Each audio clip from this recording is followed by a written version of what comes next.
Баршаңызға сәлем. Бүгін сіздермен кәдеден дайындалатын мини рулетиктерді дайындаймыз. Міндетті түрде жасап көріңіздер, өте дәмді болып шығады. Ең алдымен кәдімізді сыртын тазалап аламыз.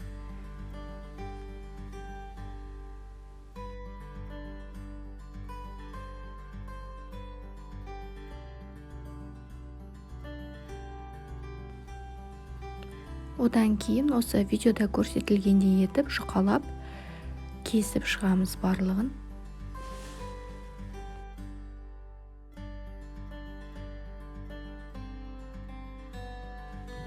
Келесі кезекте бізде кәдімізді қуыруға жұмыртқа, ұн және панировочный сухари керек.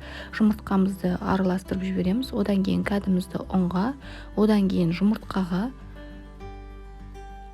одан кейін панировочный сухариге аунатып, барлығын осылай дайындап аламыз.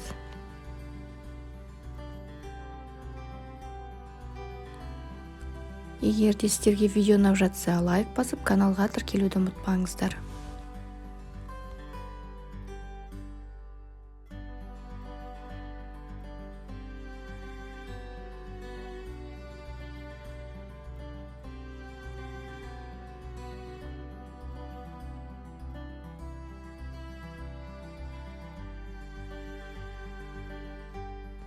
Бәрін дайындап болғаннан кейін орташа отта қызып тұрған майға екі жағын ауната отырып қуырып аламыз.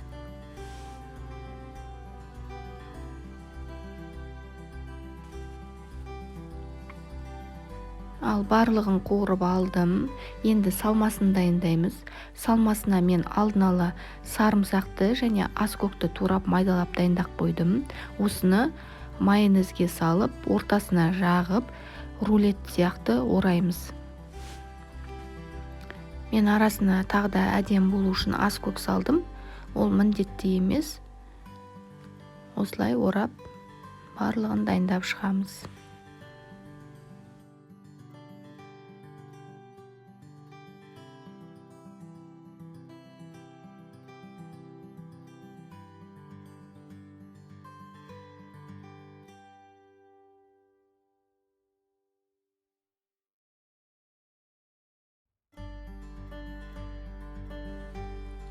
Міне біздің рулеттеріміз дайын. Міндетті түрде жасап көріңіздер.